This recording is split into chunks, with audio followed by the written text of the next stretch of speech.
Hey friends, it's Amanda Rose, clinical herbalist, professional gardener, garden consultant here in Longmont, Colorado. Today I'm gonna prune my fruit trees. So the best time to prune your fruit trees is in the winter to early spring. This is slightly later than I normally like to do it, but between weather and life, this is when I have time. So today we're gonna prune my apple trees and my cherry trees. So I'm going to talk you through where I'm pruning and why, and then give you some idea of what to do for your own trees. Hopefully you're still in early spring like me. So let's get started. I'm hoping you're going to be able to see this okay. This is one of my apple trees. I've got 4 apple trees in my landscape that we planted 3 years ago when we moved into the house.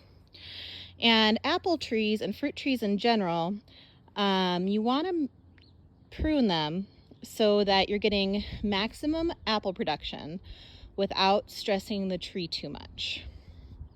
You can tell that these have already been pollarded, which means I chopped off the tops of the tree to prevent too much vertical growth because these are supposed to be dwarf.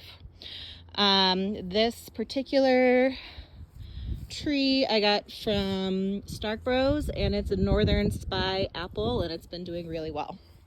So first thing we're doing when we look at fruit trees is we don't want any branches like this one here that are crossing in toward the main trunk. There are a few here, like this one, and you can tell this one also has some damage, so this is definitely getting trimmed. This one's coming in toward the side. So all of those are going to get trimmed. This one as well. Now, the cool thing about apple is bunnies really like it, and we have bunnies. So all of these apple twigs are just going to be fed to my bunnies and turned into bunny poop, which is amazing fertilizer. So let me get my clippers and I'll show you how this is done.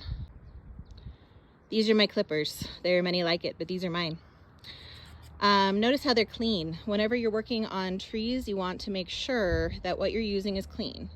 And between cuts, ideally, you should clean your shears, but I clean them between plants. That way we're not transferring any disease that we can't see from plant to plant. It would be terrible if this had some sort of mystery virus that I didn't know about yet, and then I spread it to my other apples that I've already planted. So we're gonna come in here and we're gonna cut right above the collar. So this is the collar and we're cutting right above it like that. Now sometimes some people are like, oh, it's mean to the tree, but it's not mean to the tree. This is giving it the opportunity to grow strong. This is reducing weight on the branches. This is making it easier for us humans to harvest the apples, and we're able to control the growth so it grows in a good healthy shape. Now the internal ones are one thing, but look at this guy, and this is a really tight angle for 2 branches to grow. So this friend is coming off too, because what's going to happen is if this gets apples on it, it's going to be heavy and it's going to break. So this tight V is also not ideal.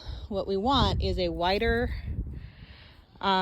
spread. Like you see these guys, how they're coming out wider.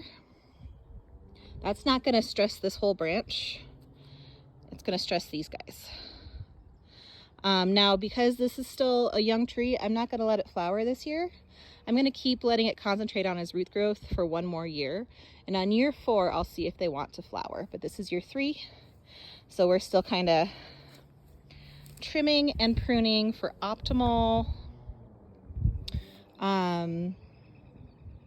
production and tree health. So there you have it. That's how you trim your trees. I'm going to go do all of my trees now, and I will follow up with you guys later.